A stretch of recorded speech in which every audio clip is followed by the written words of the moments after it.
Permisi. Halo Mbak. Boleh ganggu waktunya sebentar? Boleh kan? Oke, nama kamu siapa? Perkenalkan, nama saya Sinta Simatupang dari Prodi Pendidikan Kimia. Halo Kak, perkenalkan nama saya Vanes, saya dari TC Pendidikan Kimia Angkatan 2022. Nama aku Delia dari nursing. Oke, kita ada beberapa pertanyaan. Yang pertama, menurut kamu, menafsirkan itu apa? Kalau menurut saya, menafsirkan itu cara orang untuk memahami sebuah teks gitu, supaya mereka juga bisa mendapatkan pemahaman yang baru dari teks tersebut. Menurut saya menafsirkan itu bagaimana cara kita untuk memahami suatu bacaan dari kata-katanya, dari kalimatnya maupun dari konteks bacaan itu ditulis. Menurut aku sendiri itu jatuhnya kayak kita tuh menerjemahkan tapi pakai bahasa kita pribadi supaya kita lebih bisa memahami apa maksud dari teks tersebut. Kemudian menurut kamu, membaca dan menafsirkan itu beda atau sama? Membaca dan menafsirkan itu tentu saja beda Kak. Kalau untuk membaca berarti mereka hanya sekedar membaca dan belum memahami bacaan tersebut. Sedangkan kalau untuk menafsirkan mereka membaca tapi mereka juga memahami apa isi dari teks tersebut. Menurut saya berbeda karena kalau membaca kita hanya sekilas untuk melihat kalimat kata-katanya. Tapi kalau menafsirkan dari setelah membaca bahkan ada bagian di mana kita memahami arti dari bacaan tersebut. Itu lebih ke langkah-langkahnya sih, kayak membaca dulu baru kita bisa menafsirkan sesuatu teks yang sudah kita baca itu. Pertanyaan selanjutnya, di era media sosial sekarang ini, menurut kamu masih perlu nggak sih kita untuk membaca dengan teliti dan memahami teks secara mendalam? Tentu saja pasti perlu sih Kak, karena sekarang beredar sekali informasi yang hoax. Jadi kita perlu bijak juga Kak untuk membaca sebuah informasi apakah itu benar atau salah. Menurut saya sangat perlu ya karena beredar di banyak sosial media sekarang kan banyak bacaan yang mungkin dapat membawa kita pada pemahaman-pemahaman yang salah. Itu pentingnya, makanya di zaman sekarang masih relate bagian kita untuk menafsirkan dari bacaan-bacaan. Penting banget karena sering banget terjadi miskomunikasi antar manusia. Nah, kita nggak bisa memahami, nggak bisa ngebaca lebih dalam.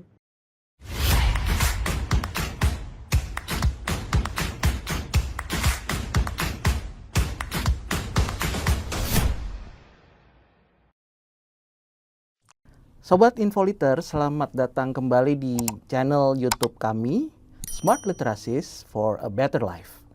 Kali ini kita akan membahas topik yang mungkin terdengar sedikit lebih berat gitu ya, karena tentang hermeneutik sebagai bagian dari literasi informasi.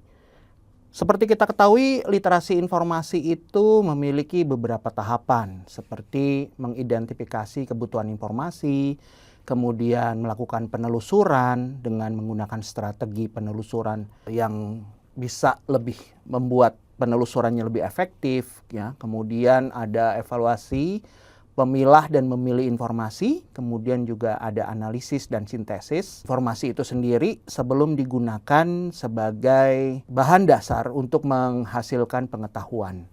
Nah, setelah dihasilkan pengetahuan, information literacy juga mengakhiri siklusnya dengan mendiseminasikan atau menyebarkan informasi atau pengetahuan yang baru. Nah, terkait dengan siklus literasi informasi itu, ada tadi tahapan analisis dan sintesis, di mana kita perlu memahami, membaca teks, kemudian kita mengambil kesimpulan dan mencoba mengartikan apa sih arti teks tersebut sebelum akhirnya kita mendapatkan pemahaman yang lengkap untuk menggunakan informasi tersebut di dalam proses sintesis untuk menghasilkan pengetahuan. Nah, dalam kaitannya dengan analisis dan sintesis tadi, ada sebuah proses yang kita ini terdengar agak sangat teologis begitu ya, yaitu istilahnya hermeneutika. Nah, hermeneutika ini sendiri sebenarnya memiliki definisi itu sebagai pertama-tama dulu ya, originality-nya cabang filsafat yang mempelajari teori dan praktik penafsiran teks gitu ya. Nah, awalnya dipakai untuk menafsirkan teks-teks klasik, kitab suci oleh para biarawan dan seterusnya ya. Kemudian setelah timbul, setelah tahun 1500-an, itu tokoh-tokoh seperti Schleiermacher contohnya, kemudian juga ada Dilthey, ya, kemudian ada Gadamer, hermeneutiknya Habermas, dan kemudian juga yang paling penting sekali kritis itu adalah Ricoeur. Nah, orang-orang ini menawarkan bentuk-bentuk interpretasi teks dengan konteks yang baru. Ya, contohnya Schleiermacher dengan psikologi dan gramatikal. Kemudian tadi Dilthey menawarkan proses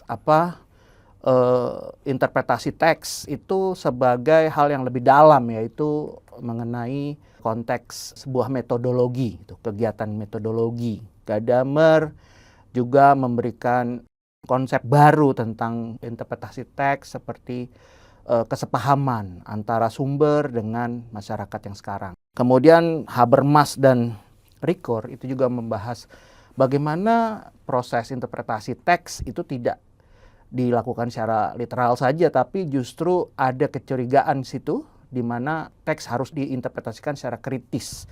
Karena di dalam teks itu pasti ada kepentingan-kepentingan lain.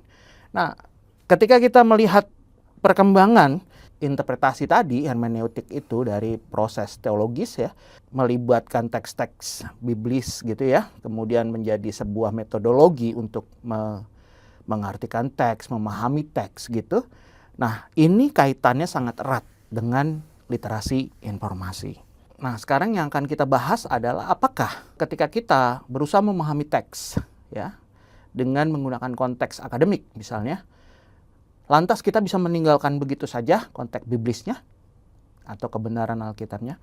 Lalu bagaimana seharusnya kita menyikapi perpaduan tadi? Bagaimana kita bisa menginterpretasi sebuah teks dengan kritis, ya, mendapatkan fakta, data, dan mengungkapnya menjadi sebuah pengetahuan baru, namun tetap bagaimana kita mempertahankan konsep kebenaran ilahi di dalam konteks hermeneutik modern ini. Nah, untuk membahas itu, kita sudah kedatangan tamu di sini, Pak Novel Priyatna, PhD, ya. Beliau adalah Kaprodi dari program pendidikan agama Kristen di UPH. Dan beliau juga menyelesaikan PhD-nya untuk pendidikan agama Kristen dari Biola University di Amerika. Jadi kayaknya Pak Novel ini cocok untuk menjadi narasumber kita pada pagi hari ini. Selamat datang Pak. Ya, kita ngobrol santai dulu ya Pak ya. Jadi ya, ini tentang topik yang sebenarnya nggak berat, cuma karena namanya aja ada hermeneutik ya, jadi kayaknya berat gitu. Gimana gitu Pak? Iya. Oke Pak, jadi pertama ceritain dulu Pak, apa yang Bapak sekarang lakukan di UPH, mungkin sekelumit, kemudian juga bagaimana topik ini berelasi dengan kegiatan Bapak gitu sebagai dosen atau kaprodi di PAK. Oh, ya. Silakan Pak. Baik, makasih Pak Dama. Ya. Jadi memang dalam keseharian saya selain sebagai kaprodi di pendidikan agama Kristen, saya juga sebagai seorang dosen dan juga beberapa kali diminta untuk sebagai pembawa firman, pembicara dan sebagainya, begitu Pak. Nah, kalau dikaitkan dengan topik ini tentu sangat relevan, begitu kan Pak ya, karena yang namanya hermeneutik itu nggak terpisahkan dengan hal-hal yang seperti ini. Yeah. Nah, tapi juga ini nggak hanya bicara tentang aspek yang selalu sifatnya akademis gitu ya, yang selalu mencari kepada literatur, tapi juga dalam kehidupan sehari-hari gitu ya, itu juga hermeneutik sangat berpengaruh ya, bagaimana kita menanggapi informasi-informasi yang ada, yang bahkan mungkin kelihatannya remeh-temeh begitu ya. Betul, betul. Tapi itu juga dibutuhkan yang namanya hermeneutik ini. Gitu. Baik. Kita masuk nih Pak ya, untuk membahas core-nya nih sekarang. Pertama kita coba fokus dulu pada kata hermeneutik itu. Prof. Budi Hardiman dalam bukunya Seni Memahami menyebutkan bahwa hermeneutika itu pada dasarnya adalah sebuah seni untuk memahami apa simbol atau isi dari sebuah teks. Sehingga tidak bisa dilakukan pemahaman terhadap teks itu hanya dibaca secara literal gitu ya. Dan dalam sejarah kita tahu bahwa pemahaman konteks literal itu terhadap satu teks, terutama teks-teks agama ya, itu menimbulkan banyak konflik gitu di berbagai belahan dunia ya. Ya, jadi konsep-konsep itu yang salah arti begitu karena letterlek gitu apa yang dilakukan di situ, padahal itu ada konteksnya, ada backgroundnya, ada kondisi psikologisnya dan seterusnya. Dan makanya dia menyebutkan hermeneutika itu sebagai seni untuk memahami teks gitu. Nah, bagaimana Pak Bapak memandang konsep hermeneutik di dalam konteks pendidikan Kristen? Karena harusnya pendidikan Kristen ini berbeda nih, memiliki aspek-aspek yang berbeda dengan pendidikan pada umumnya atau sekuler gitu ya. Nah, ini silakan Pak kira-kira. Oke, baik. Ya, kalau bicara tentang pendidikan Kristen, menurut saya visi UPH itu sangat relevan gitu Pak ya. Kita kan visinya adalah true knowledge gitu ya, faith in Christ, godly character. Jadi artinya memang kita di sini berusaha untuk mencari pengetahuan yang sejati, baik dari kebenaran khusus maupun kebenaran umum, begitu ya. Nah, tetapi kita jangan lupa bahwa jangan sampai kita beriman kepada ilmu itu sendiri, begitu kan Pak ya. Tapi kita beriman kepada Kristus, makanya disebut Christ-centered campus, gitu kan ya. Dan kemudian itu juga nggak berhenti sampai di situ, itu juga harus teraplikasi di dalam kehidupan sehari-hari, dalam fungsinya di masyarakat yang disebut godly character, begitu. Nah, menarik tadi yang Bapak katakan pada saat yang Prof Budi tadi sampaikan tentang seni, begitu ya, seni memahami. Berarti kan ini kalau bicara seni seolah-olah itu ada ruang, begitu Pak ya. Jadi nggak kaku, tapi juga nggak keluar dari pakem yang ada, begitu kan Pak. Nah, cuman masalahnya adalah apakah kita punya modal nggak yang cukup, tanda kutip gitu ya, untuk bisa memainkan seni itu, begitu. Apakah akhirnya jadi kebablasan, begitu ya, keluar dari seolah-olah kayak dari jalur busway-nya, begitu ya, atau kita tetap ada jalurnya, cuman itu nggak bersifat kaku, ada fleksibilitas, namun tidak keluar dari nilai-nilai atau value yang kita yakini, begitu kan Pak ya. Nah, sehingga menurut saya itu sangat relevan, tinggal kita sendiri punya modal nggak untuk itu. Salah satunya misalnya bagaimana worldview kita, begitu. Otomatis pada saat kita melakukan suatu penafsiran, berusaha untuk memahami suatu teks, itu nggak akan mungkin terpisah dari worldview kita, gitu kan Pak ya. Orang juga bahkan punya asumsi-asumsi lama yang sudah terbawa, begitu kan, dan itu mempengaruhi. Nah, jadi saya setuju dengan apa yang tadi Prof Budi sampaikan, cuman menambahkan sedikit aja, gitu Pak. Makasih Pak. Ya memang itu memang harus ada koridornya, tapi kita nggak boleh keluar ya Pak, gitu dari situ. Dan itu yang membedakan mungkin antara pendidikan Kristen dengan pendidikan sekuler ya. Memahami koridor itu. Memahami koridor. Dan dalam konteks UPH kita ya koridor yang tadi Pak ya, KFC, True Visi Knowledge, misi Faith in kita Christ, ya. dan godly character itu Pak. Iya Pak. Nah sekarang kita mau lebih dalam lagi Pak, coba kita mau kaitkan hermeneutik ini dengan aspek di dalam pemahaman ini, karena ini channel perpustakaan Pak. Kita sangat erat dengan yang namanya literasi informasi. Betul. Nah, konsep literasi informasi itu sendiri, yang seperti tadi saya sudah definisikan, kita berfokus pada pencarian atau pemerolehan informasi yang kita sebut tuh dalam konteks AVR.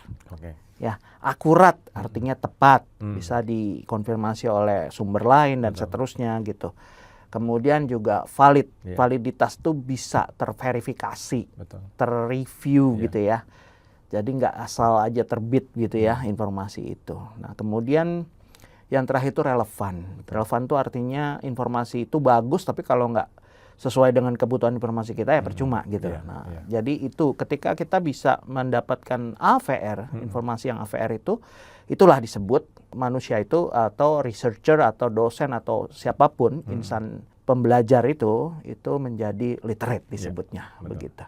Nah, fungsinya itu sih Pak. Nah, jadi apakah sekarang konteks ini menurut Bapak sudah lengkap atau di dalam kaitannya dengan koridor tadi tuh mungkin ada yang Bapak usulkan gitu? Ya. Silakan Pak. Baik Pak. Ya, menurut saya AVR tadi kan Pak ya. AVR itu sudah sangat baik gitu kan Pak. Betul. Cuma saya mau nambahkan sedikit aja, gitu Pak ya. Jadi tentu kalau kita bicara hermeneutik kan bukan hanya sekedar mencari keakuratan, gitu ya, kevalitan, itu memang benar. Tetapi kita juga perlu memastikan, itu tadi Pak, kalau tadi kita bicara tentang apa itu pendidikan Kristen, berarti kita nggak keluar dari situ kan Pak ya. Betul. Berarti kita mau bicara juga tentang nilai, gitu Pak. Jadi selain memang akurat, valid, relevan, ini nilainya apa? Bernilai nggak? Gitu kan Pak ya. Tentu pada saat kita bicara tentang nilai di sini, yang pertama kita juga melihat bahwa nilai-nilai ini sesuai dengan keyakinan iman kita atau tidak, begitu ya. Artinya kita perlu uji kan kita juga diminta untuk menguji segala sesuatu, Ya. begitu kan Pak? Karena meskipun data itu kita anggap valid, relevan dan akurat, tentu dalam konteks manusia yang sudah jatuh ke dalam dosa kan pasti akan ada bias ya Pak di dalam hal Betul. seperti itu. Nah, perlu kita uji ya, sehingga konsep apakah ini bernilai atau tidak ya, gitu ya. Baik nilai secara iman yang kita yakini maupun juga nilai-nilai yang juga menyangkut kebermanfaatan, gitu ya. Akurat oke, segala macam oke, tapi kira-kira akan menimbulkan kegaduhan atau tidak, begitu Itu penting ya. tuh Pak. Iya, akan menimbulkan tepat atau tidak kita indikan sekarang, begitu ya Pak. Betul, Itu kan betul. perlu discernment Pak ya, perlu kepekaan, Betul. ketajaman untuk membedakan apakah informasi ini sejauh mana kita akan mempertanggungjawabkannya, gitu ya. Oleh karena itu unsur nilai itu penting Pak. Kalau boleh menambahkan, gitu Pak sedikit. Mungkin sebagai penambah ya supaya kita lebih kritis ya. Banyak nilai-nilai atau hal-hal informasi atau pengetahuan yang memang bersifat universal, Betul. tapi belum tentu sesuai dengan iman Kristen. Betul. Contohnya misalnya hak azazi. Betul. Nah, kalau hak azazi seluruh umat manusia itu dijamin Benar. gitu ya oleh undang-undang Iya. dan seterusnya. Iya, Bagaimana dengan misalnya kelompok LGBT? betul, Nah, betul. itu juga secara universal dia mungkin oke, dia Akan diterima dijamin, gitu Pak ya. diterima, Iya, iya. tapi tidak dengan iman Kristen begitu Betul, Pak ya mungkin betul, ya. Betul. Nah disinilah perlu discernment gitu ya Betul, untuk betul. hal-hal itu. Belum lagi terkait isu-isu lain global ya. Tapi mungkin ada yang bisa diperbaharui kan. Betul. LGBT udah masuk tuh di Betul, isu betul, global yang baru betul, ya betul. seperti itu. Atau kemungkinan isu-isu seperti cloning, Iya, kemudian bayi tabung dan Iya, seterusnya iya, itu kan. iya. Mungkin itu adalah satu terobosan teknologi kedokteran Betul, yang mungkin diterima Iya. oleh orang-orang tertentu, Betul. tapi mungkin perlu dikritisi dengan lebih kritis oleh iman Kristen. Betul. Begitu dan tidak bisa diterima begitu saja ya Pak. Betul Pak, saya setuju dalam arti itu tadi Pak. Kita ini kan sebagai makhluk yang berpribadi diberikan Tuhan free will untuk membuat suatu keputusan, gitu ya, suatu pilihan. Namun kita tahu kan Pak ya, Betul. sudah tercemar oleh dosa dan itu menunjukkan bahwa kita ini pasti unsur subjektifnya banyak, begitu kan Pak. Biasnya juga pasti ada, begitu. Nah sehingga kita perlu suatu referensi lah kalau kita bicara ini ya, bicara tentang akademik itu ya, suatu referensi. Nah Betul. referensi kita dalam konteks pendidikan Kristen tentu kan sola scriptura ya Pak, Ya, gitu ya. betul. Bukan berarti bahwa kita nggak menerima sumbangan dari ilmu lain, kan nggak. Kita juga sangat kita mengakui yang namanya integrasi antara faith and learning gitu ya, faith and science begitu. Nah tapi kita tetap harus memposisikan siapa pemegang otoritas tertinggi kan Pak. Ya. Nah jadi itu sebetulnya juga akhirnya kalau kita melihat diri kita, identitas kita ini siapa begitu Pak, siapa kita di dalam Kristus begitu ya, bahwa kita sebagai muridnya, ya tentu keputusan atau pilihan kita ya jelas ya Pak ya, Didasarkan pada itu. pada sola scriptura itu, Iya, begitu kan ya. status. Sekali lagi bukan berarti kita menolak akan ilmu yang lain. Nah disitulah Betul. filternya. Nah cuman masalahnya bagaimana kita bisa melakukan filterisasi itu kalau kita sendiri tidak punya tanda kutip modal tadi gitu Pak. Kita nggak pernah diperlengkapi dengan Christian worldview, Iya. gitu ya, mungkin juga pemahaman teologi secara umum. Nah itulah sebabnya kita di UPH kan ada ya Pak pelajaran-pelajaran seperti itu untuk diberikan modal gitu Pak ya, diberikan bekal untuk bisa discernment tadi. Gitu, Oke Pak. Jelas sekali Pak dari situ penjelasannya. Itu yang semakin jelas perbedaan antara pendidikan Kristen yang dengan yang pendidikan umum ya Pak ya. Betul. Kemudian Pak, ini kira-kira menurut Bapak nih, jadi penting nggak konsep hermeneutik yang kita sebut saja tadi, hermeneutik yang akhirnya tadi hanya AVR, informasinya, Iya. tapi juga akhirnya kita perlu membuat istilah baru mungkin ya, yang holistik Holistik, gitu ya. iya. Hermeneutik holistik itu yang mempertimbangkan aspek biblical juga, Betul. iman Kristennya Iya, di situ, iya. selain dengan aspek-aspek akademis Betul, gitu ya. betul. Nah, jadi pentingnya konsep hermeneutik, kita sebut konsepnya hermeneutik informasi yang holistik ini dalam mendukung pendidikan Kristen yang berintegritas gitu ya. Iya. Berarti sangat dibutuhkan Pak. Kenapa Pak? Baik. Kalau kita bicara hermeneutik kan kita juga bicara subjek pribadi kan Pak. Betul. Ya kan, yaitu kita sendiri Iya. kan ya, mahasiswa dan sebagainya, pribadi lah. Nah, yang namanya pribadi atau diri kita ini kan juga terdiri dari berbagai macam aspek. Ya. Kalau kesannya tadi kita hanya berbicara di aspek kognitif kan Pak Iya. ya. Nah, terus kita perluas ada aspek spiritual Ya. gitu ya, aspek keimanan Ya. begitu ya. Nah, tapi juga kita kan ada aspek emosi, kita juga ada aspek relasi ya, sosial, kemudian tindakan gitu ya, perilaku, moral dan sebagainya. Nah, oleh karena itu hermeneutik ini bukan sekedar hanya mencari fakta, sekedar yang dengan kata lain mungkin hanya memakai unsur kognitif gitu ya, plus nanti ditambah dengan unsur yang keimanan tadi, seolah sudah cukup gitu ya. Nah, tapi kan ada unsur-unsur yang lain yang mendukung gitu ya. Akhirnya pada saat kita melakukan suatu pengambilan keputusan, itu juga bukan suatu keputusan yang impulsif gitu ya, yang reaktif, tapi dihasilkan dari suatu refleksi yang mendalam, yang melibatkan berbagai aspek, namun tetap ditundukkan oleh prinsip sola scriptura, begitu kan Pak? Ya, jadi itu ya, berbasis Alkitab lagi, back to the Bible. Itu penting sekali ya Pak ya. Sekali sih, Pak. Itu menjadi satu kompas ya buat kita di pendidikan Kristen supaya berintegritas. Karena kenapa ini penting Pak? Karena dalam studi saya juga disertasi saya juga tentang integritas, karena integritas ini kan sekarang menjadi sebuah hal yang lip service saja. Semua orang bicara tentang integritas, tapi dirinya sendiri mungkin kadang-kadang banyak institusi-institusi juga yang melanggar itu, gitu ya. Misalnya kita kan bicara integritas akademik, soalnya memang juga bukan hanya mengenai data saja, tapi juga pengetahuan yang dihasilkan. Apakah pengetahuan yang dihasilkan produknya itu juga akhirnya juga diproduksi tanpa falsifikasi dan fabrikasi, contohnya, begitu ya.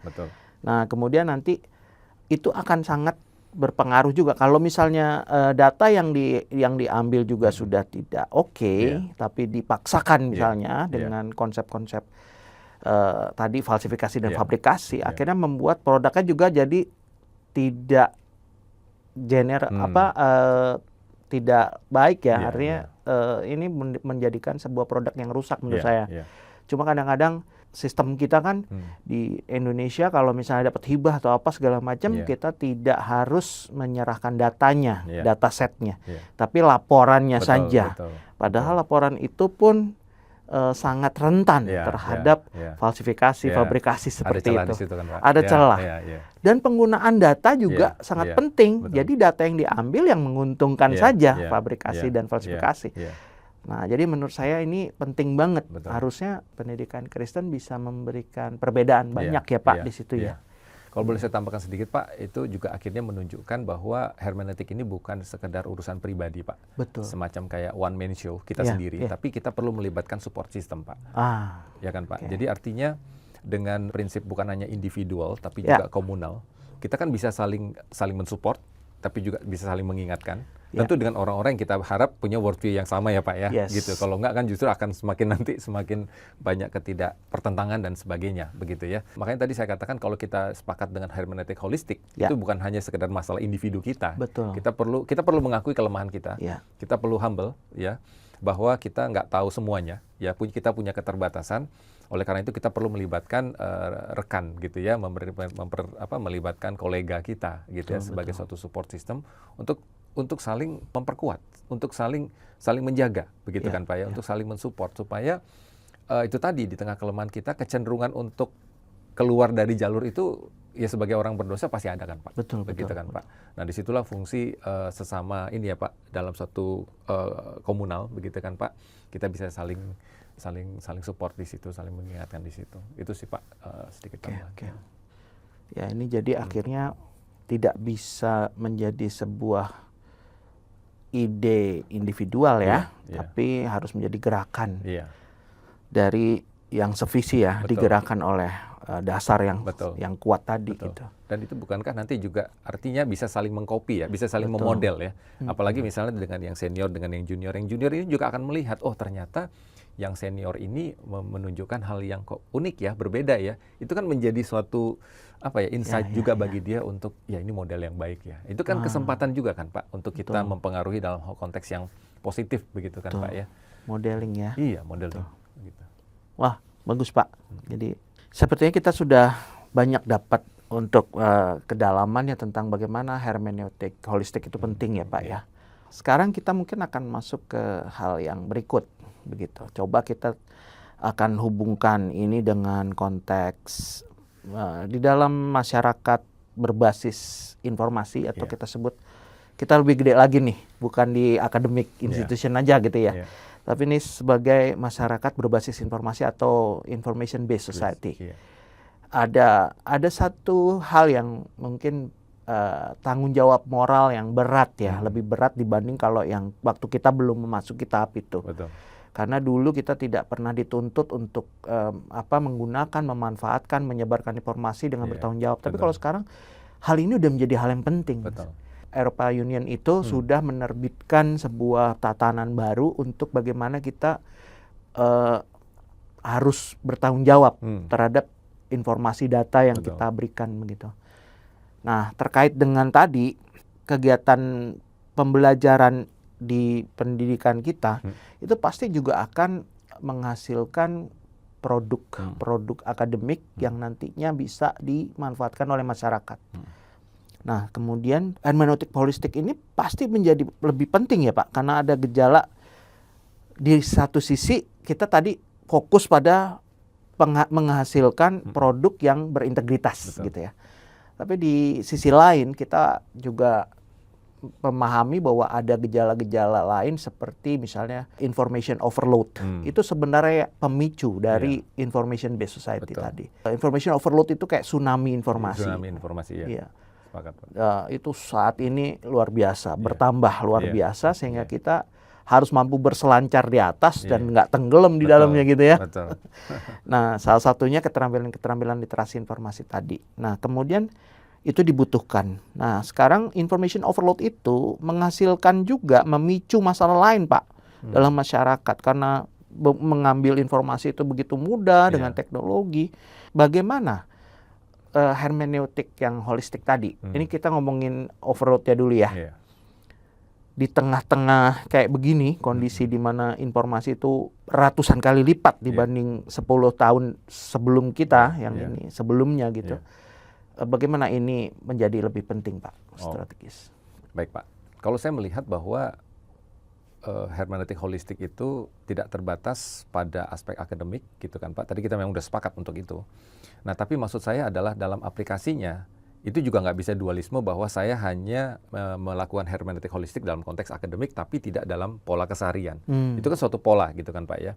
Kalau dia mau betul-betul holistik, begitu ya, bahwa apa yang dalam konteks akademik maupun non-akademik itu seharusnya menjadi satu kesatuan, begitu kan. Sehingga ini menjadi suatu belief system gitu loh, Pak. Ini bukan hanya suatu hal yang mekanik. Makanya tadi kalau boleh saya usul ya ada unsur nilai gitu kan, Pak, ya. Jadi bahwa ini adalah suatu belief system yang di tengah kelemahan kita berusaha untuk mencoba berintegritas dalam semua aspek kehidupan kita meskipun kita bukan orang sempurna, begitu ya. Nah, kalau belief ini sudah kita miliki gitu kan, Pak, ya, melalui suatu proses dan kita yakin bahwa integritas itu nggak bisa dualisme ya, terpisah begitu ya, maka itu sebetulnya akan mempengaruhi cara kita berpikir, mindset kita gitu kan, Pak. Dan mindset itu kemudian akan mempengaruhi action, perilaku. Jadi itu akar masalahnya adalah belief system kita itu seperti apa. Betul. Ya kan, Pak. Nah, belief system inilah yang awalnya sudah dipengaruhi oleh asumsi-asumsi yang kita bawa sejak bahkan dari kecil, begitu ya, dari lingkungan, dari pendidikan kita sebelum-sebelumnya, begitu ya, dari keluarga dan sebagainya. Kemudian juga dari pengetahuan-pengetahuan yang ada dan semua itu kan bercampur aduk kan, Pak, ya. Betul, betul. Nah, terus kemudian bagaimana dengan apakah ada worldview nggak yang kemudian kita tambahkan ke dalam belief kita itu gitu, Pak, ya. Kalau Christian worldview sendiri itu nggak pernah masuk gitu ya. Lalu bekal kita apa? Yang ada adalah ya pandangan. Nggak heran kalau berbagai macam pandangan jadi gado-gado semua, Pak. Kita nggak punya identitas di situ. Nah, jadi akarnya dari belief system sebetulnya, Betul. Pak. Itu sih, Pak. Ya, saya jadi banyak pikir ya. Jadi ini sebenarnya menurut saya yang kita bicarakan ini sebenarnya nggak bertentangan dan justru mendukung sekali information based society. Karena di dalam information based society ya dasarnya itu tadi, belief. Dan nilai tadi. Nggak sekedar menampilkan data atau informasi apa adanya. Tapi juga harus mempertimbangkan nilai. Betul. Makanya kan ada yang istilah FOMO gitu kan, Pak, ya. Nah, jadi dengan FOMO gitu kan reaksional, impulsif. Juga karena kecemasan nanti takut dianggap orang, wah saya ini kayaknya ketinggalan kudet lah, kurang update dan sebagainya begitu ya. Main hajar forward ke sana sini gitu ya. Nah, itu kan akhirnya ini bukan lagi sekedar masalah teknis gitu ya. Tapi ada sesuatu di dalam diri seseorang begitu ya. Yang perlu untuk dibereskan itu adalah belief systemnya sebetulnya sebagai akar. Gitu. Oke, menarik. bicara tentang FOMO tadi. Ya. Ini ada kaitannya nih. Orang kan takut ketinggalan berita gitu ya. Nah, masalahnya ketika dia takut ketinggalan berita, dia berusaha untuk memenuhi kebutuhan informasinya dengan mendapatkan teks-teks atau bacaan. Apabila ini tanpa strategi yang benar, nah akan menghasilkan lagi tuh. Betul. Mereka terjebak lagi. Iya. Nah, ini kita masuk ke berikutnya. Ada satu fenomena ya, seperti kita tahu misinformasi. Ya. Itu orang yang dapat informasi yang salah. Iya. Tapi karena orang yang bikin informasi itu ya emang nggak sengaja, Betul. salah aja gitu. Betul. Jadi nggak ada maksud untuk Yang negatif menyesatkan ya, gitu ya. menyesatkan, betul. Tapi kalau disinformasi Ya, beda lagi nih. Betul. Ada orang yang sengaja bikin informasi yang salah. Nah, ini sifatnya orang hampir sama, katanya disinformasi itu mirip kayak hoax, fake news Iya, begitu ya. Walaupun tujuannya beda-beda tuh. Betul. Kalau hoax tuh memang untuk ya ada yang seneng-seneng, Benar, ada yang cuma iya. bikin kacau aja gitu. Kalau Iya. fake news tuh emang tujuannya untuk mengarahkan opini Betul, gitu ya. betul. Nah, itu bisa disebarkan melalui berbagai kanal, Pak. Komunikasi yang sekarang itu kita hampir semua ya Betul. punya sosial media identitas gitu. Nggak cuma satu gitu. Iya. Ada WA, Facebook, Betul. Insta, apa segala macam. Nah, artinya setiap hari seseorang tuh bisa mendapatkan informasi yang belum tentu benar, Pak. Iya, betul. Itu banyak sekali. Iya. Dan bagaimana menurut Bapak pentingnya kaitannya hermeneutik holistik ini bisa berperan untuk menanggulangi hal ini nih? Betul. Baik, Pak. Itu jadi kayak apa ya? Mata rantai membentuk lingkaran setan, begitu kan, Pak ya? Iya. Udahlah kita menerima informasi yang salah salah diteruskan lagi terus gitu ya. Ya. Jadi kayak efek bola salju, makin lama Betul. makin Nah, ini liar bahayanya gitu ya, tuh. makin besar, makin sulit terkendali gitu kan, Pak. Ya, memang itu tadi kan, Pak. Kalau misalnya ini kita lihat ke akarnya, ini menyangkut belief systemnya, begitu kan, Pak. Berarti kan sebetulnya di tengah pribadi setiap orang itu, kalau kita bicara belief system, itu ada suatu keyakinan-keyakinan tertentu yang dia ingin penuhi, gitu lah kan, Pak. Nah, dengan dia ingin penuhi sesuatu yang negatif itu, gitu ya, maka itu akan diwujudkan dengan, gimana ya caranya ya, supaya apa yang menjadi keyakinan saya ini kayaknya tanpa sadar gitu kan, Pak ya, itu bisa terpenuhi gitu ya. Dan kemudian diwujudkan dalam bentuk tindakan. Nah, itulah sebabnya discernment itu kan penting, Pak. Ya, tapi discernment itu kan bukan sesuatu yang instan. Ya, discernment itu perlu dibangun. Ya, discernment itu juga sebetulnya dalam konteks kekristenan itu adalah gift yang Tuhan berikan melalui Roh Kudus untuk kita berpikir itu lebih reflektif, begitu kan, Pak ya, tidak mengandalkan diri sendiri. Nah, jadi kombinasi relasi secara vertikal dengan Tuhan, begitu kan ya, ditambah dengan kedewasaan pribadi kita, ya, untuk dan menyadari bahwa saya punya kecenderungan FOMO gitu ya, punya kecenderungan akan takut dianggap rendah dan sebagainya. Itu kan perlu dibereskan kan, Pak ya. Nah, masalahnya adalah mereka mencoba membereskan itu sendirian, Pak. Membereskan itu sendirian, tidak melibatkan support system. Nah, masalahnya adalah begitu orang itu sendirian, apalagi ini merupakan apa ya, mungkin kesepian gitu ya. Di dunianya maya dia begitu kelihatannya banyak pergaulan dan sebagainya, kayaknya oke banget, tapi di dunia nyata kan belum tentu, Pak. Akibatnya yang muncul adalah impulsivitas seperti itu kan, Pak. Jadi butuh pengakuan, begitu ya, tidak ada filter dan sebagainya. Yang penting adalah saya tidak mau dianggap orang sebagai FOMO dan sebagainya. Nah, jadi menurut saya adalah belief system yang kita nggak bisa berperang sendirian, Pak. Belief system ini kita perlu melibatkan baik vertikal maupun horizontal, Pak. Ya, masalahnya secara vertikal ya hubungan pribadi kita sendiri dengan Tuhan seperti apa. Itu penting berarti Ya, itu ya. baca Alkitab juga nggak pernah, misalnya gitu kan, Pak ya. Ya mau dapat apa, begitu kan, Pak. Secara relasional juga kita cenderung menarik diri, ya kita cenderung untuk mengisolasi diri, otomatis subjektivitas kita semua yang bermain, gitu kan, Pak. Ditambah dengan ketakutan kita nggak pernah share dengan seseorang, akibatnya ketakutan, kekhawatiran itu kita keluarkan melalui tindakan tadi, gitu, Pak.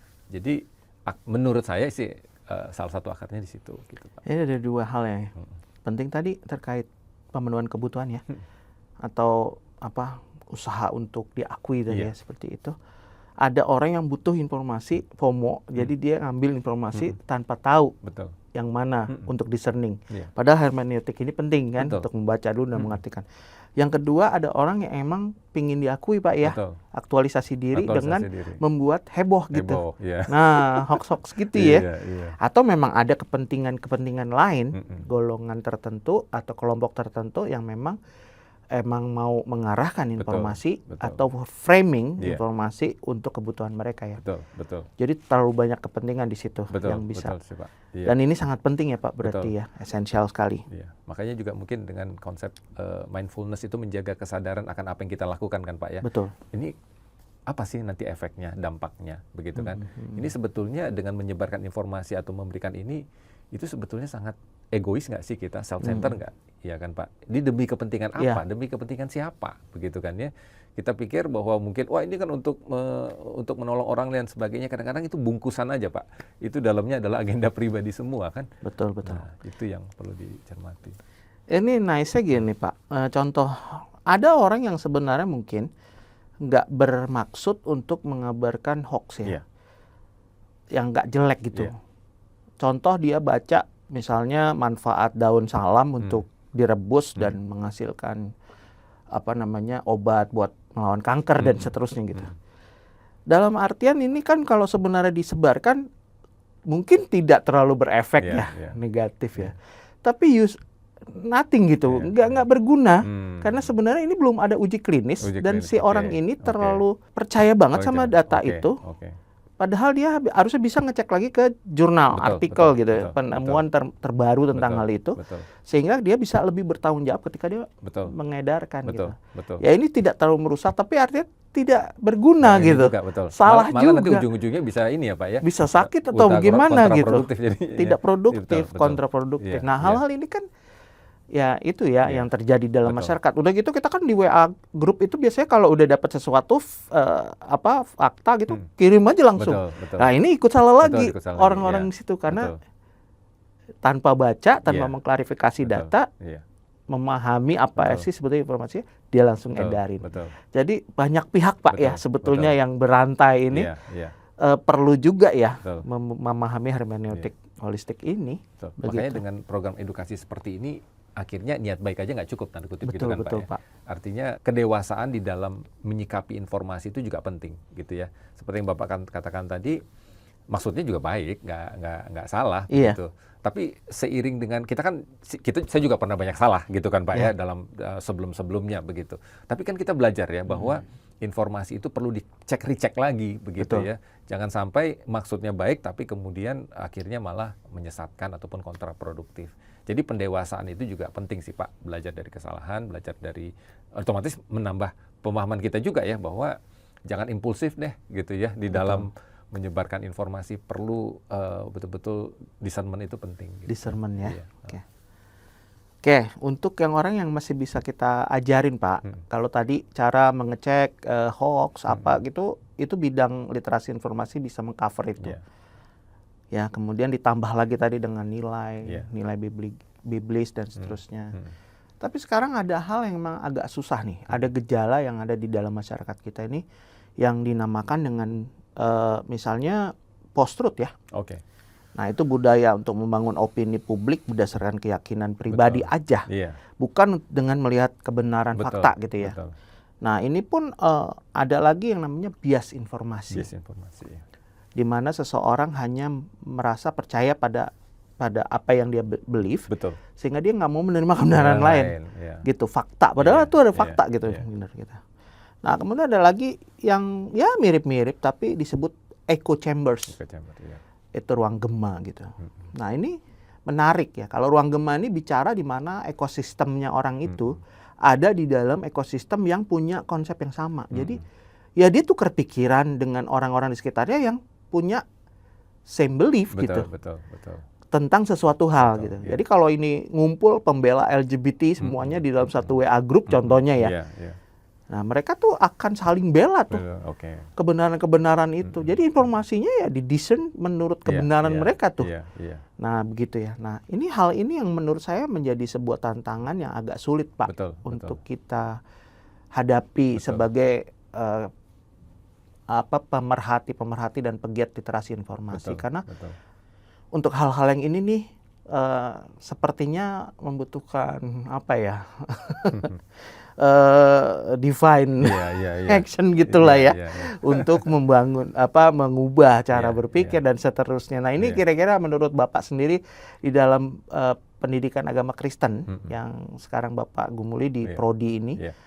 saya yakin juga anak-anaknya datang dari berbagai latar belakang, Belakang, budaya, iya, keluarga dan seterusnya yang Iya. mungkin akan mempengaruhi nilai belief tadi ya. Betul, betul. Sehingga kecenderungan ini bisa saja menjadi sesuatu yang perlu diwaspadai. Betul, betul. Nah, ini kira-kira bagaimana Pak kiatnya? Baik. Variabelnya terlalu banyak gitu kan Pak ya. Kalau kita bicara informasi tadi Bapak udah menyebutkan beberapa hal itu bahkan menimbulkan mungkin kebingungan begitu ya. Karena bukan lagi banjir informasi tapi tsunami kan istilah Bapak gitu ya. Tsunami informasi. Nah, jadi kita kalau berusaha menyelesaikan ataupun mencari solusi pada tataran fenomena itu memang akan kesulitan Pak. Karena terlalu banyak variabelnya. Makanya kita harus masuk ke core belief Pak sebetulnya. Nah, core belief ini tentu nggak mudah karena setiap kita pasti punya asumsi. Ya, kita sudah punya cara pandang masing-masing. Dan mengubah core belief itu sampai kemudian kita bisa menerima itu kan juga ada prinsip asimilasi akomodasi gitu kan Pak ya. Awalnya terima dulu secara knowledge tapi belum tentu itu menjadi suatu sumber keyakinan di hati gitu kan Pak ya. Disequilibrium ada kayak turbulensi begitu kan Pak ya. Nah, masalahnya dalam turbulensi ini ada space nggak, ada ruang nggak untuk mereka berani untuk menyatakan apa kegelisahan, ya, apa kecemasan, ya, mungkin kekhawatiran, ketakutan. Nah, kalau space itu diberikan, itu setidaknya membuat apa ya? Kalaupun nanti menghasilkan akomodasi atau dia sudah menerima konsep itu bukan sesuatu yang ada istilahnya itu profess belief Pak. Jadi core belief itu sesuatu yang memang lahir dari hati. Ya. Tapi kalau profess belief itu ini saya ambil dari istilahnya dari Isler gitu kan Pak. Itu adalah sesuatu hal yang sifatnya hanya di mulut gitu loh Pak. Singkatnya begitu. Ya. Karena apa? Karena saya berada dalam satu institusi yang punya nilai tertentu. Kalau saya berbeda ini bahaya. Gitu kan ya. Betul. Nah, jadi menghasilkan belief yang genuine ya, yang itu merupakan core beliefnya, itu kan butuh waktu Pak. Butuh proses. Nah, dalam proses ini ada space nggak? Ada ruang nggak? Untuk dia bisa diterima sebagaimana dia adanya. Gitu kan Pak ya, bahwa dia tidak dihakimi, bahwa dia tidak dipojokkan gitu. Nah, itu kan butuh kan Pak ruang itu, dan itu prosesnya itu juga makan waktu begitu kan. Dan butuh support system. Butuh support system yang terpenting ya Betul. Pak ya. Dan itu nggak bisa berjuang sendiri Pak. Yes. Ya, bahkan mungkin waktu di kampus belum terjadi akomodasi sepenuhnya, tapi itu sudah memberikan bibit gitu loh Pak. Untuk nanti pada waktu dia sudah selesai begitu ya di tempat kerja itu akan semakin mengkristal. Kan nggak selalu kita yang harus menghasilkan dari hulu ke hilir kan Pak ya. Bisa jadi kita memberikan hulu awalnya, tapi nanti di end produknya tanda kutip itu bisa dimanapun yang dia ditempatkan gitu. Nah, jadi space itu penting sih Pak untuk seseorang bisa menjadi dirinya tanpa takut dihakimi. Noted Pak. Ya, dicatat. Oke, Infoliters, pembicaraan kita sudah sangat serius nih. Kita akan memasuki segmen ketiga sebentar lagi, tapi kita ikuti tayangan yang satu ini dulu.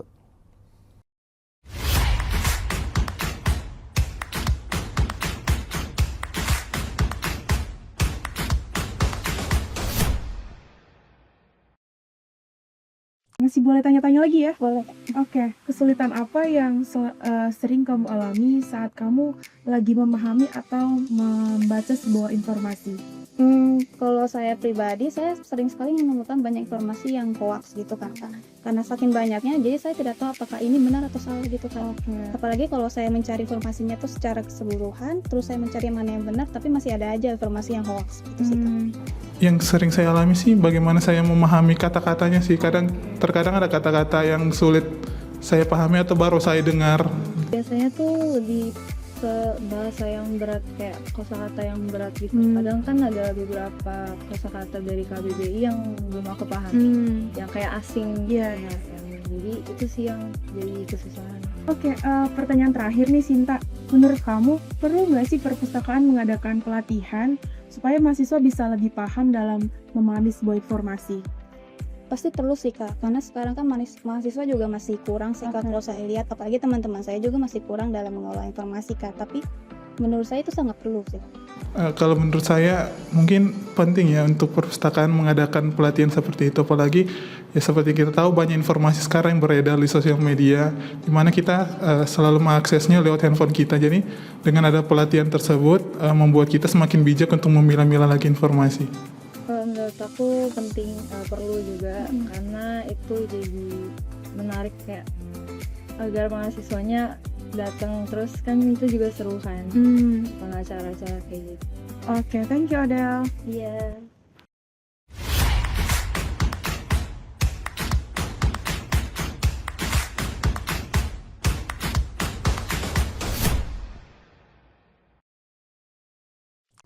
Baik, Sobat Infoliter, kita akan melanjutkan percakapan kita nih ya, semakin panas, semakin hangat.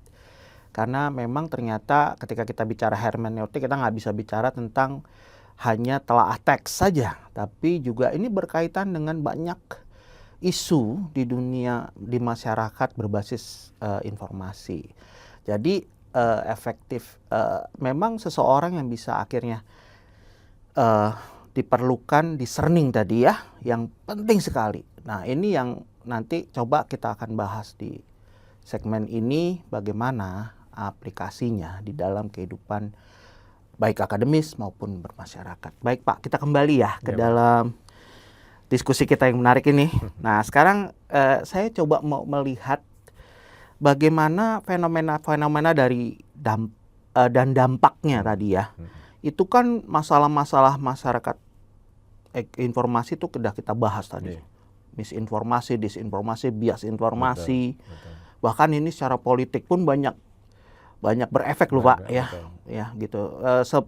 Untuk informasi saja sebetulnya kata post-truth itu sendiri juga baru ada di Oxford Dictionary tahun 2016 Pak. Ya, oke. Itu saat ada pemilihan Presiden Trump tuh. Nah, disitulah ada post-truth gitu. Ya. Padahal informasi post-truth ini udah dipakai oleh Nazi Jerman ya, zaman betul, dulu ya. Betul. Itu sudah oleh Goebbels tuh, udah lama sekali. Tapi terakomodasi lagi ketika proyek pemilihan Trump tadi di politik gitu. Nah di sini dampaknya sangat luas Pak, berarti Pak, untuk memahami sebuah teks atau informasi tadi begitu ya. Nah kira-kira tadi kan Bapak bilang ada support system. Betul. Kemudian ada usaha sistemik gitu ya. Nah sekarang kira-kira pihak-pihak stakeholder yang terkait dengan pentingnya hermeneutika holistik ini, itu kira-kira bisa siapa aja sih Pak? Gitu. Silakan Pak. Baik, tentunya institusi-institusi pendidikan ya Pak ya, yang punya kewenangan, punya kemampuan untuk meng-create suatu sistem ya yang baru atau menerobos sistem yang lama, begitu kan Pak, agar semakin memperlengkapi lah bahwa kita nggak hanya menghasilkan para sarjana yang oke secara teknis gitu ya, akademis baik, tapi aspek lainnya sepertinya sangat kurang begitu kan Pak. Betul. Nah oleh karena itu menurut saya tentu yang pertama adalah worldview ya Pak ya. Worldview itu memang sangat penting ya. Nah tentu worldview itu juga sangat dipengaruhi oleh nilai dari institusi itu apa, ya kan Pak. Nah kalau institusinya seperti kita di UPH berdasarkan iman Kristiani ya tentu kita harus konsisten kan Pak. Worldview yang harus dibangun seperti itu. Dan itu tentu bukan hanya buat mahasiswa sih Pak, tapi buat semua yang ada ya, baik dosen maupun staf atau siapapun. Karena kalau kita mengatakan Christ Center Campus ya tentu bukan hanya segmented mahasiswa gitu ya, tapi semua yang ada di situ kan Pak terlibat. Nah worldview itu dalam hal ini konteks ini adalah Christian worldview itu sangat penting. Nah tapi juga jangan lupa yang kedua adalah waktu mengimplementasikannya. Karena kita adalah makhluk sosial, kita juga, kita worldview-nya udah mulai berubah, tapi waktu mau mengimplementasikannya, mungkin kita takut salah, atau takut dianggap sok suci, atau dianggap aneh, begitu kan ya, kita mungkin ada rasa takut tertolak. Nah, oleh karena itu kita juga perlu yang tadi Pak, kan support system ya. Jadi, community based lah Pak, ya, di dalam learning system kita. Jadi, bagaimana dalam suatu community tentu yang sehat begitu kan Pak ya. Kalau perlu sedikit lebih kecil lagi begitu ya. Ada komunitas yang besar, tentu ada yang kecil yang terbangun sehingga di situ saling memperkuat, saling memodel gitu kan Pak ya, saling berdiskusi, juga saling sharing gitu ya. Mungkin kekhawatiran, ketakutan apa sih gitu ya. Nah, sehingga orang itu akan semakin lebih diyakinkan bahwa langkah dia ini setidaknya sudah berada pada koridor yang tepat. Ya. Kalaupun nanti misalnya ada pihak-pihak tertentu yang menganggap, kamu sok suci atau apa begitu ya, ada sekelompok orang yang menjadi support sistemnya gitu Iya, kan Pak ya, betul, dia bisa betul. share. Kadang-kadang kan masalahnya adalah kita berjuang sendirian Pak. Iya. Ya, kita mau berubah, tapi sistem atau lingkungan belum tentu bisa menerima hal itu gitu ya, masih butuh proses. Kita jadi ciut dulu gitu ya. Api itu jadi padam gitu ya, mulai redup-redup lama-lama padam. Nah, jadi perlu kombinasi dan artinya institusi juga perlu memikirkan bagaimana community base ini gitu ya. Oke. Perlu juga untuk di create begitu ya. Ya. Kalau di kita kan ada semacam kayak mentoring kan Pak ya di Kayak UPH. mentoring ya, Pak, Mentoring ya. itu penting sekali sih menurut saya. Betul. Ya, jadi semakin diperkuat begitu ya, dan bagaimana bukan hanya pada tingkat awal, meskipun saya tahu ini pergumulan juga berat ya, tapi setidaknya ini suatu hal yang berkesinambungan begitu Pak. Betul. Nah, jadi community base itu penting sih Pak. Kalau di UPH Pak, yang Bapak lihat itu dalam tataran praktis gitu ya. Ini saya contohnya melihat ya tim basketball kita. Iya. Ini kan sebenarnya unik ya Pak. Betul. Bukan sekedar tim yang kuat memang dengan fokus menang Iya, gitu ya. iya. Tapi memang di situ ada spiritual formation Betul, juga begitu betul, ya. Betul. Untuk berkelompok Berkelompok kecil kecil, mungkin iya, pemuritan iya, atau mendewasakan Iya. keimanan mereka. Iya. Itu kan berarti artinya pemahaman holistik tadi itu harus dimasukkan di semua lini kan, Betul, seperti betul, itu. betul. Nah, dalam konteks basket ini kan berarti leader itu berpengaruh, coachnya kan berpengaruh gitu kan Pak ya. Berpengaruh. Dia menjadi role model yang baik. Yes. Ya. Dan pada fase usia seperti ini kan seseorang dalam hal ini mahasiswa begitu ya. Iya. Itu kan butuh role model kan Pak. Mm-mm. Dan di satu sisi role model sebagai pelatih yang berkualifikasi, wah udah dapet ya, itu Iya. pintu masuk yang bagus banget gitu kan Pak ya, untuk kemudian memperkuat worldview, penanaman nilai gitu. Iya, Nah, jadi iya, menurut saya itu tadi bukan cuma bicara tentang mahasiswa sih Pak, ini Betul, juga betul. bicara secara keseluruhan gitu ya. Betul. Baik kita staf, dosen gitu ya, maupun pada aspek yang lain gitu. Dan juga mungkin itu juga secara regulasi terpancar ya Pak. Iya, iya. Contoh seperti ini kami ya di Iya. perpustakaan tuh sangat ketat ya. Mahasiswa nggak boleh pakai sendal masuk ke Betul, dalam. betul. Tapi kemudian juga kan kita bergabung dengan UPHC misalnya anak-anak SMA yang masih perilakunya masih kadang-kadang bermain-main gitu Betul, ya. betul. Nah itu kami tertibkan. Betul, betul. Jadi itu menurut kami mungkin itu bisa nggak Pak Betul. dijadikan bagian bahwa itu sebenarnya pendidikan holistiknya Betul, gitu. Iya. Karena holistik itu nggak cuma memahami teks tadi, tapi Iya, mengimplementasikannya di iya, dalam kehidupan keseharian ya, Betul, betul termasuk sekali. dari regulasi ya Betul, Pak ya, betul. kebijakan gitu ya Pak ya. Iya. Yang menarik kalau tadi Bapak bicara perpustakaan kita kan Pak. Ya. Menurut saya perpustakaan kita salah satu perpustakaan yang unik gitu Pak ya. Artinya kita bukan hanya sebagai tempat menyediakan buku Iya. begitu ya. Tetapi dari pengalaman saya pribadi Pak, itu apa yang dilakukan oleh JU Library itu betul-betul menghidupkan suasana akademik tapi tidak semata-mata akademik begitu kan Pak ya. Mungkin dimulai dari hal yang sederhana, bagaimana tim dari Perpus menyambut tamu yang ada, begitu ya, sikapnya dan sebagainya. Itu suatu hal yang membuat orang pengen lagi datang gitu kan Pak ya. Itu juga memancing kan Pak ya. Iya. Kemudian juga di beberapa spot tertentu udah ada banner-banner tertentu, Iya. tinggal scan begitu ya. Jadi membuat orang itu semakin dekat gitu Oke. dengan sumber kebenaran ya, Iya, yang ada secara physically kita provide gitu ya. Apalagi sekarang dengan Bapak di JO itu menyediakan secara online ya literatur-literatur yang sifatnya e-book, e-journal dan sebagainya sangat lengkap. Ya. Jadi sebenarnya udah nggak ada alasan sih bagi kita semua ya untuk tidak terkoneksi dengan hal itu. Belum lagi pelatihan-pelatihan yang di-provide. Jadi sepengetahuan saya agak jarang sih untuk ada yang seperti ini gitu Pak ya, yang memberikan pelatihan-pelatihan yang cukup sering, cukup serius dan intensinya tuh sangat baik gitu Pak. Dan itu sangat membantu menghidupkan suasana akademik dan tidak membuat perpus itu sebagai tempat yang membosankan begitu ya. Tapi betul-betul suatu tempat yang menarik lah bagi kita semua. Terima kasih Pak. Ya. Itu salah satu masukan yang berharga buat kita. Karena yang ya kita menabur tapi kadang-kadang kita nggak tahu apa yang kita tuai gitu loh. Betul, Pak. Dari sini kan kita tahu oh ternyata ada yang berguna nih, bermanfaat buat Ya, banyak Pak. banyak ya. Banyak. Oke, terima kasih Pak. Nah, jadi saya kira tadi sudah kita bahas tentang support system, kemudian orang-orang yang terkait. Iya. Itu bisa siapa saja ya, bahkan ya Pak, mungkin seorang security aja juga punya peran ya Betul. di dalam peran ini Betul. begitu ya. Iya. Oke, jadi saya kira itu sudah jelas sekali Pak bagaimana kita mengimplementasikan hermeneutik itu dalam konteks yang lebih luas gitu ya. Tentang bagaimana menerjemahkan kehidupan yang berkenan begitu dengan pengetahuan yang kita dapat dari teks dan informasi yang kita dapat dari manapun. Saya kira itu Pak. Nah sekarang sebagai penutup Pak, mungkin boleh Pak kita diberikan closing statement tentang apa yang Bapak harapkan atau Bapak sudah lakukan atau bagaimana kita harusnya lebih baik lagi dan seterusnya. Mungkin Bapak ada closing statement Pak. Baik Pak. Terkait juga tadi Bapak tanyakan tentang yang akurat, valid, relevan itu, ya kan ada satu hal lagi yang ingin saya tambahkan yaitu tentang nilai, gitu kan Pak. Dan untuk nilai ini itu butuh proses. Dan proses itu tadi kita udah sepakat kita bicarakan itu perlu discernment kan Pak. Nah discernment ini butuh waktu, butuh proses, butuh space, gitu kan Pak. Nah jadi bagaimana supaya kita betul-betul menghasilkan transformasi, gitu kan Pak ya. Transformasi bukan hanya sekedar menambah pengetahuan, tapi transformasi secara hati, gitu kan Pak. Karena hati kan sumber dari semuanya kan Pak. Betul. Sumber pikiran, sumber emosi, sumber tindakan, perilaku dan semuanya ya ada di situ. Sehingga itu menghasilkan transformasi yang lebih genuine, gitu kan Pak. Yang terpancar dari core belief, bukan Pak. hanya sekedar profess belief gitu ya, yang hanya di mulut tetapi sebetulnya di hati itu beda. Dan itu semua butuh proses Pak. Dan juga butuh kita bukan juga ya, tapi kita memang butuh anugerah ya Pak. Karena kita nggak mampu dengan kekuatan kita sendiri kan Pak. Disitulah letak iman kita gitu ya, bahwa kita butuh hikmat dari Roh Kudus untuk menjalankan semuanya itu.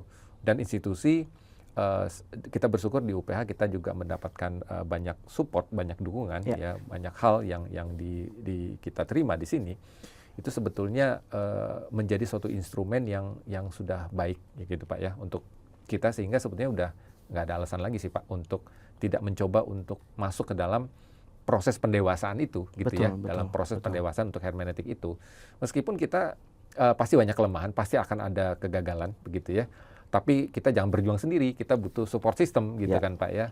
Nah support system nggak perlu mungkin sampai terlalu banyak, tapi yang penting ada, begitu kan Pak. Mulailah dari hal yang kecil, sehingga kita tidak terjebak pada subjektivitas kita. Kita bisa lebih objektif dan kita nggak berjuang sendirian gitu. Paling gitu Pak. Terima kasih sekali Pak Novel untuk diskusinya yang hangat ini.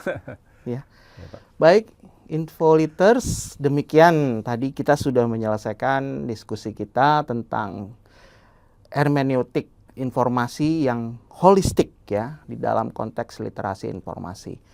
Jadi teman-teman Infoliters bisa melihat juga tayangan-tayangan video kita di channel YouTube kita yang lain. Silahkan, banyak hal-hal yang juga kita berikan untuk memperkaya pemahaman kita akan literasi informasi yang bisa kita aplikasikan di dalam masyarakat dan juga information based society. Kayak demikian, Voliter. Saya Dama Gustiar Baskoro sebagai host mengucapkan terima kasih dan sampai bertemu di dalam tayangan kami berikutnya. Salam literasi.